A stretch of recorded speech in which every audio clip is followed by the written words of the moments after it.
Hi friends मो रजत पिलामान देखंतु आमे चैप्टर 1 एंड 2 फिनिश करथले जोटा कि आपनकर रहितला historical background of Indian constitution then हम मेकिंग पढ़िथले आज आमे थर्ड क्लास देखियो जोटा कि रहिछि यूनियन एंड इट्स टेरिटरी विषय यूनियन एंड इट्स टेरिटरी एथुर हम कोन बुझिया बहुत किछि इंपोर्टेंट दिन सब बुझिया केमिति स्टेट रीऑर्गेनाइज होला एवं को स्टेट केबे रीऑर्गेनाइज होला ता विषय मध्ये जानिबा एवं बहुत किसी इंपोर्टेंट क्वेश्चन आसे तापर डिस्कशन करवा फास्ट ये जो यूनियन एंड ईच टेरिटरी ये पार्ट 1 जाउची पिला माने मन रख पार्ट 1 रे जाउची यूनियन एंड ईच टेरिटरी एवं पार्ट 1 रो जाउची आर्टिकल 1 टू 4 कवर करूची of Indian constitution union and each territory एवं ये कौन डील करूची name and the territory of the union admission establishment of new state formation alternation of state and UT ये सबू प्रिंसिपल जाउची हमर आ भितरे एबे हमें आर्टिकल 1 रो देखिबा तो आर्टिकल 1 कोन कहूची आर्टिकल 1 रे मेंशन अछि name and territory of the union तो देशर ना कोन अछि ता विषय मेंशन अछि तो India that is Bharat article 1 कहूची इंडिया दैट इज भारत ता माने एठी भारत अछि इंडिया अछि ना हमर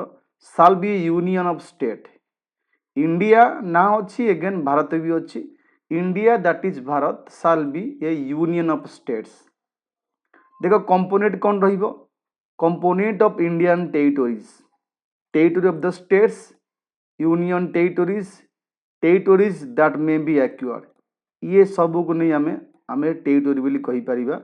इंडिया रो एटे की पॉइंट हमें कौन मन रखिया मन रख पिला माने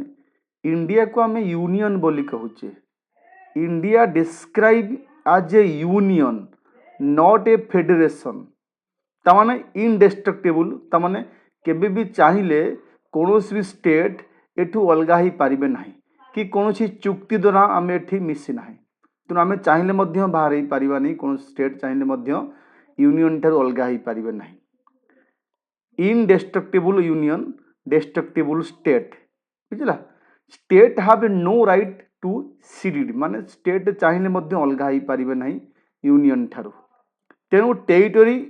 is not equal to area of state only तमें कहि परिबा India is a union because it is not result of agreement आमे कोनोसी एग्रीमेंट साइन करिनु जे आमे समस्त एकाठी रहिबो फिर भी कहीं भी चाहिए आमे यूनियन ठारू अलगा ही पारिबो नाही आर्टिकल 1H मेंशन करिछि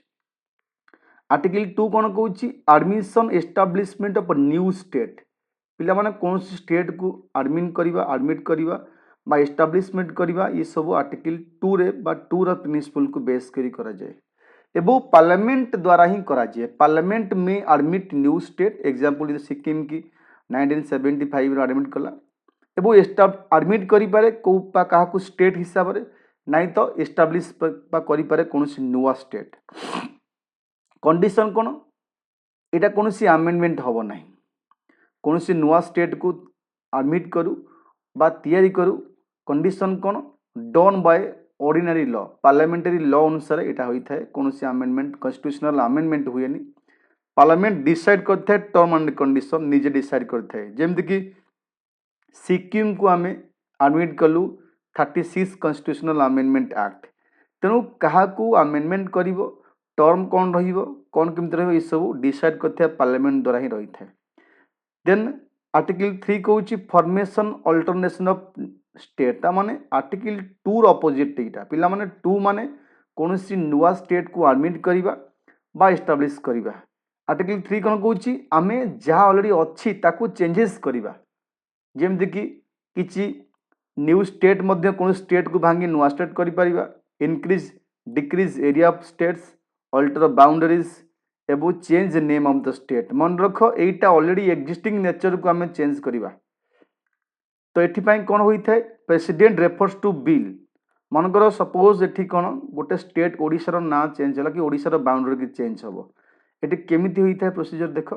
प्रेसिडेंट कोन करंती बिल करंती रेफर करंती bill to state legislator for opinion पाई मनकर सेंटर चाहूची ओडिसा रो बाउंड्री की चेंज करिया को तो ये ओडिशा को आसीबो बिल जे आपनकर ओपिनियन दियंतु आपनकर असेंबली रे पास करंतु जदि भी ओपिनियन देला ओके जदि भी ओपिनियन न देला फिर भी पास हेबो ता माने एठी opinion is not binding nature ता माने can affect state and union territories require simple majorities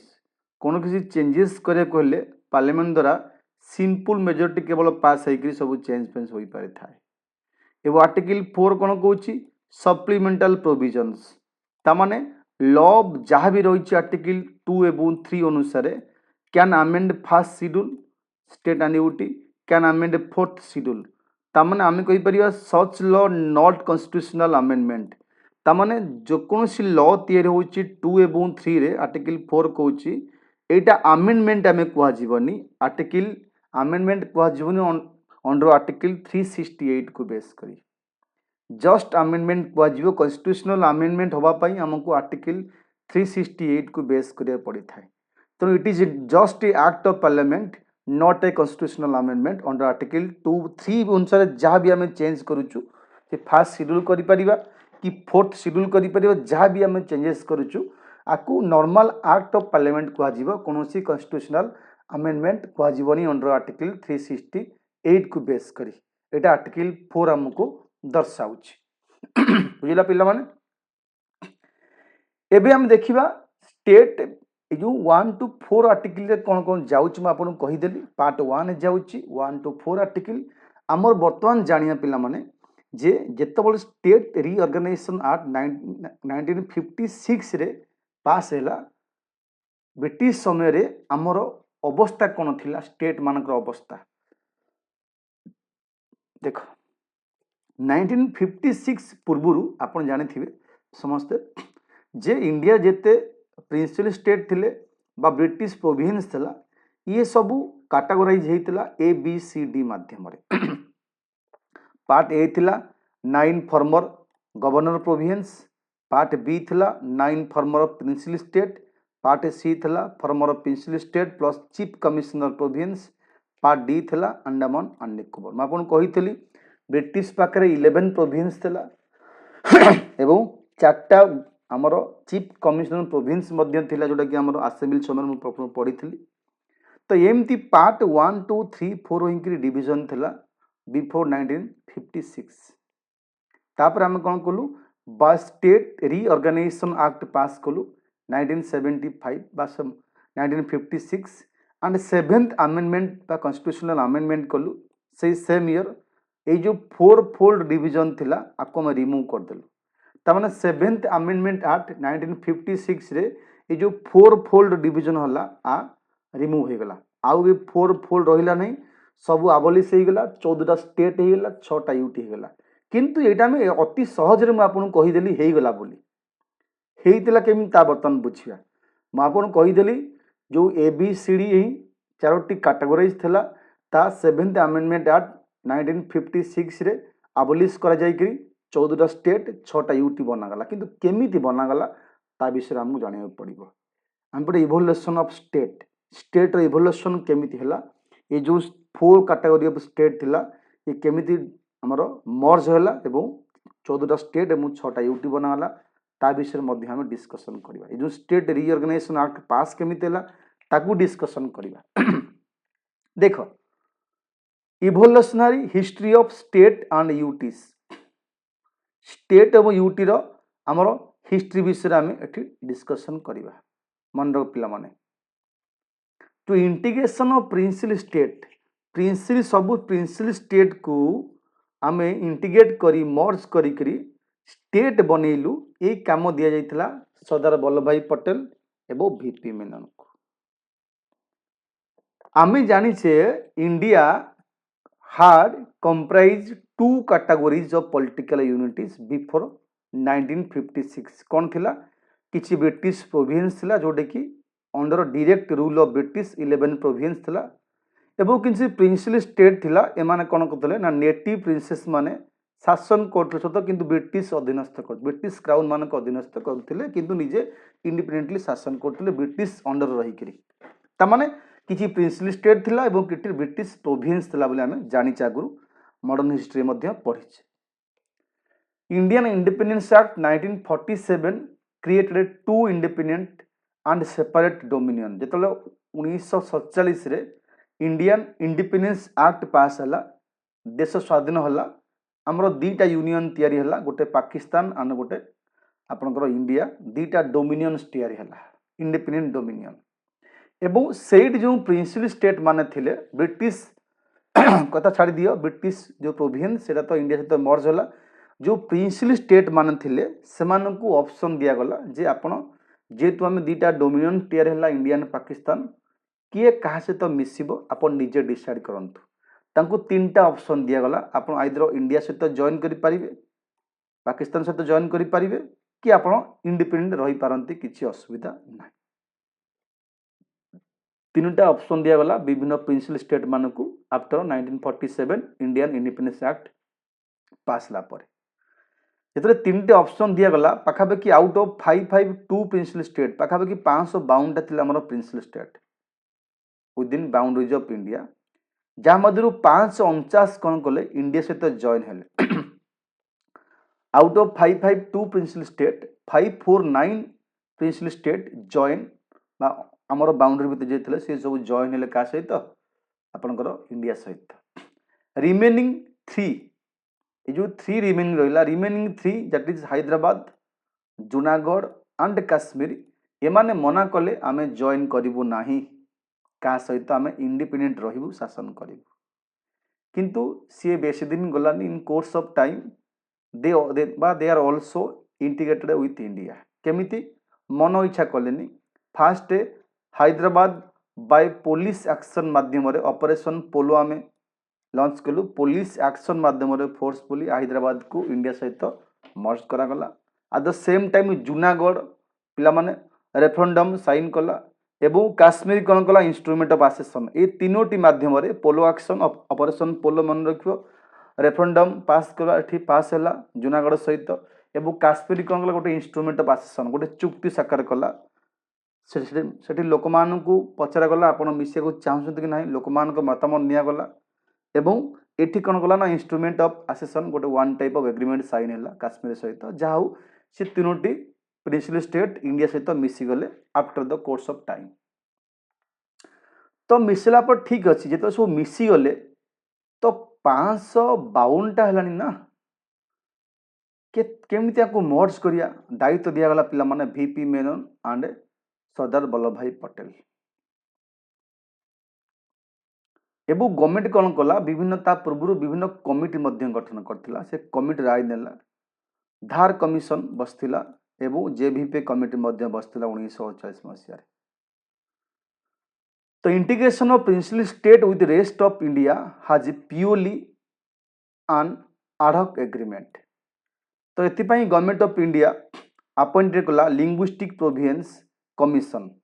linguistic province commission chairmanship रहिले एस.के. धार 1948 रे, जे आपन को दायित्व दिया गला एस.के. धार को दे आपण गोटे काम करंतु को अनुसार आम एते गुड़िए प्रिंसिपल स्टेट को इंडिया सहित मर्ज करिवु to examine the feasibilities and evolution of. एवं कमिटी रिकमेंडेशन देला या जे on the basis of administrative convenience rather than linguistic factor, language को बेस करी आपण स्टेट तैयारी करंतुनी, जेमति कि एडमिन करिया पई इजी हबो से अनुसार ही करंतु। एक कमिटी कौन रिपोर्ट देला,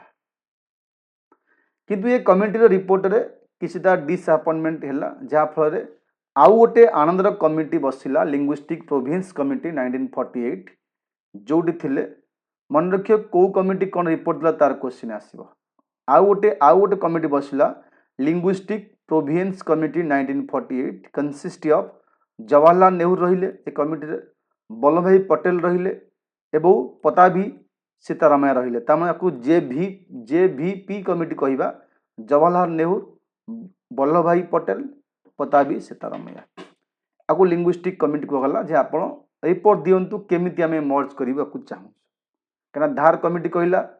एठी आपण को लिंग्विस्टिक फैक्टर देखा जीवनी, केवल एडमिनिस्ट्रेटिव कन्वीनियंस केमिति हे परिबो ताको देखा जीवो। तापर ये निजे जो फ्रेश पूरा एठी इंक्वायरी कला एवं जेवीपे कमिटी फॉर्मली रिजेक्ट कला लैंग्वेज लैंग्वेज को लेकर स्टेट तैयारी हो पारिबो नहीं फॉर रिऑर्गेनाइजेशन स्टेट लैंग्वेज को नहीं हो पारिबो नहीं तो आ भितर पिला माने आपन कहि दउची आ भितरे गोटे इवेंट्स घटी मन रख कौन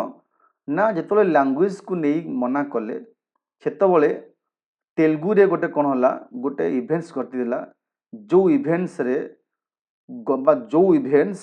बाध्य होइकरी गवर्नमेंट को बाध्य कला जे आंध्र प्रदेश गठन करने on linguistic basis creation of Andhra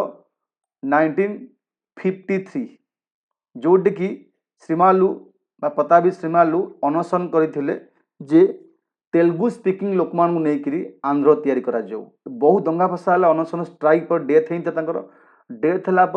बाध्य होकर गवर्नमेंट कौन कला ना आंध्र तैयारी है 1953 जो आंध्र तैयारी है अलग सब स्टेट मान आमर कले जे आम लांगुएज बेस तैयारी हबू जो आंध्र तैयारी हो पारा तेलुगु स्पीकिंग लोक मान नहीं से दंगा फसा अनशन कले स्ट्राइक कले तो आमको लांगुएज बेस तैयारी गठन करने को परमिशन दियंतु अलग रिजन माने ट्राई कले लांगुएज बेस करा जाओ बोली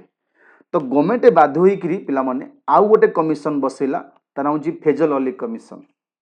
जे एक्चुअली कौन करा जिवो ए तो लोक माने बहुत रिजन माने चाहती लांगुएज बेस करा जाओ आफ्टर आंध्र होला परे this force government to appoint 3 member state reorganisation commission 1953 ये जो स्टेट रिऑर्गेनाइजेशन एक्ट को बेस करी आंध्र प्रदेश तैयारी है 1953 एवं से एक्ट को बेस करी मन रख एठी आउ गोटे कमिशन बसिला 3 जन मेंबर रहिले फैजल अली रहिले चेयरमैनशिप केएम पाणिकर रहिले एवं एचएम कुंजरू ए 3 जन मेंबर रहिले आंकु दिया दायित्व आपण जल्दी किसी बंदोबस्त करंतु आउ संभाली हबनी एवं ए कमिटी कौन कला ना ब्रोडली एक्सेप्ट कला लैंग्वेज एट द बेसिस ठीक अच्छे लैंग्वेज को बेसिस निया जाऊ किंतु केवल लैंग्वेज निया जाऊ ना ना at the same time reject कला ना वन लैंग्वेज वन स्टेट एटा संभव नुहे सी कह आम तेलुगु नहीं तेलुगु हम सी तमिल ओडिया कहूँ मैंने वन लैंग्वेज वन स्टेट हवा संभव नुहे लैंग्वेज वन ऑफ द माध्यम रही बेस करी आम स्टेट को रिऑर्गेनाइज करवा किंतु only language for one state एटा संभव नुहे एवं देखिए कौन कहला it's view was that unity of India should be regarded as the primary consideration आमर केमिति यूनिट रहिबो ताको आगो फोकस निया जिवो सब लैंग्वेज को यदि सब स्टेट गठन हबो तले बहुत स्टेट बाहर इंडिया रे बहुत लैंग्वेज है ना सेति पई आम तो यूनिट रही पारिबो ताको आगो फोकस करा जिवो एवं ए कमिटी कोन कहिला ना चारोटी फैक्टर नेला ए चारोटी फैक्टर को आधार करी आम स्टेट को रिऑर्गेनाइज करी स्टेट गठन करवा देखो फास्ट कहला preservation and strengthening of unities and security of country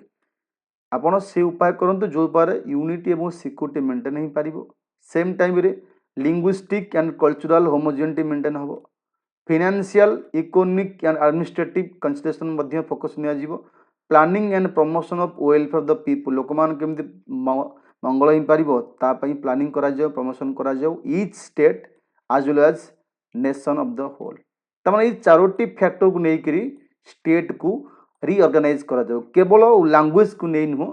कि one language one state policy की फॉलो करा जीवनी लैंग्वेज गोटे माध्यम रहिबो गोटे स्टेप रही लिंग्विस्टिक बोली किंतु खाली लैंग्वेज को लेकर स्टेट को रिऑर्गेनाइज न करा जाऊ बोली कि कहिला ए कमिटी कहिला एवं एई चारोटी आधार को बेस करी स्टेट रिऑर्गेनाइजेशन एक्ट 1956 द्वारा कौन हला सब स्टेट को मर्ज करागला मर्ज करागला जो ABCD स्टेट थिला आकु हटा दिया गला पार्ट ABCD जो स्टेट थिला ताकु हटा जाई मर्ज करा जाई करी स्टेट रिऑर्गेनाइजेशन एक्ट पास हैला एवं आकु केमिति बा रिमूव करागला ना 7th अमेंडमेंट एक्ट पास हैला 1956 रे हला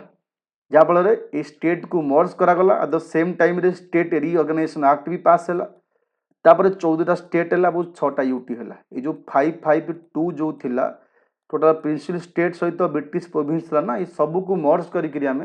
14टा स्टेट बनइलु और 6टा यूटी बनइलु लैंग्वेज बिकम प्राइमरी बेसिस भी रहिला किंतु आउ 3टी फैक्टर टेकन इनटू अकाउंट बर्तमान अच्छी केतटा 38टा स्टेट एवं 8टा यूटी अच्छी एवं यूटी आपन कही दउची दिल्ली पुडुचेरी जम्मू एंड काश्मीर ये तीनोटी यूटी रे अच्छी लेजिस्लेटर असेंबली अच्छी बाकी Andaman Nicobar island Chandigarh Dadar Nagar Haveli and Daman Dew Lakshadweep and Ladakh ये जो रहा आपंकर ये 3 ये ला 5 ये 1 2 3 4 एंड 5 ये 5 8 है ये 3टार अच्छी आपंकर लेजिस्लेटिव असेंबलीज एठी नाही मन है तापरे रिऑर्गेनाइजेशन आफ्टर 1956 पर फेज वाइज मध्य करागला 1960 रे बॉम्बे को बा बॉम्बे स्टेट को स्प्लिट करागला डिवीजन करा जाई कि महाराष्ट्र गठन करागला मराठी लोक मानू नहीं करी एवं गुजरात गठन करागला गुजरात लोक मानू नहीं करी महाराष्ट्र गुजरात बॉम्बे को डिवीजन करी 1960 रे हिथला 1963 रे Nagaland 16th constitutional amendment act रे हमरे कंक्लूड नागालैंड को तैयारी कलु स्पेशल प्रोविजन रहिला आर्टिकल 371 ए 66 रे पंजाब को रिऑर्गेनाइज कराई पंजाब तैयारी कला पंजाबी लोक मान नहीं करी एवं हिंदी लोक मान नहीं कि हरियाणा तैयारी कला 1966 रे पंजाब हरियाणा तैयारी हला देन हिमाचल प्रदेश भी तैयारी आज यूटी हिसाब रे 71 to 75 integration of Sikkim become 22nd state है 1975 रे सिक्किम बाकी जो नॉर्थ ईस्ट है सब 70 ରୁ 80 भितर 1972 मेघालय मणिपुर त्रिपुरा करागला 1987 अरुणाचल प्रदेश और मिजोरम ये सब विभिन्न ईयर माध्यम स्टेट आख्या आंक मिलता एवं आंक केमिति मिलला based on ethnic identity tribal aspiration strategic concern ये सब को बेस करी नॉर्थ ईस्ट जो थिला ये सब स्टेट को गठन करागला on the basis of ethnic identity tribal aspiration strategic concern बुझिला पिला माने तापरे न्यू स्टेट हैला 2000 मसिया रे पिला माने छत्तीसगढ़ हैला मध्य प्रदेश को अलगा hickory create from Madhya Pradesh अलगा हिकरी हैला छत्तीसगढ़ उत्तराखंड हैला उत्तर प्रदेश अलगा हिकरी झारखंड हैला बिहार अलगा हिकरी ता माने 2000 मसिया रे मन रखो तीनोटी नुवा स्टेट आसिला फ्रॉम ओल्ड स्टेट रु मध्य प्रदेश रु अलगा हैला छत्तीसगढ़ उत्तर प्रदेश रु अलगा हैला उत्तराखंड बिहार अलगा है झारखंड रीजन कौन थिला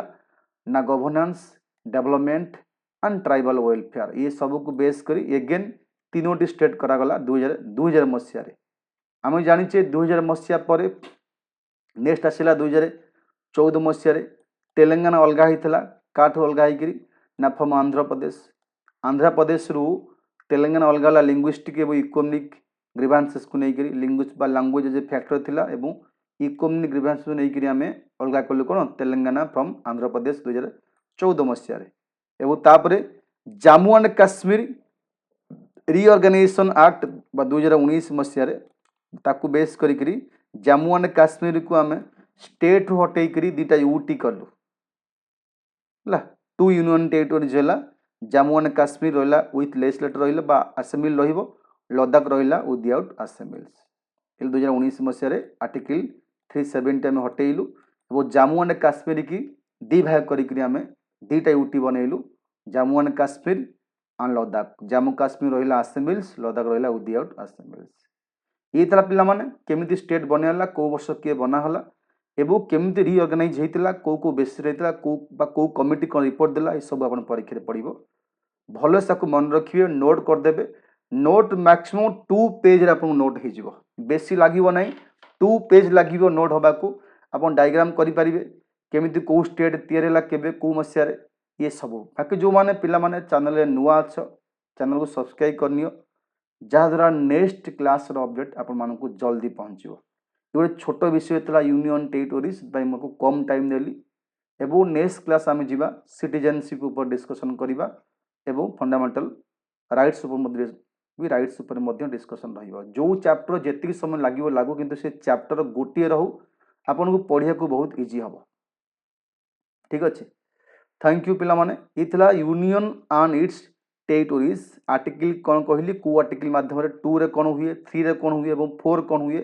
एवं 1 रे कौन अच्छी सब कहली एवं केमिति स्टेट गठन होला ता विषय मध्ये मैं आपन को कहली थैंक यू।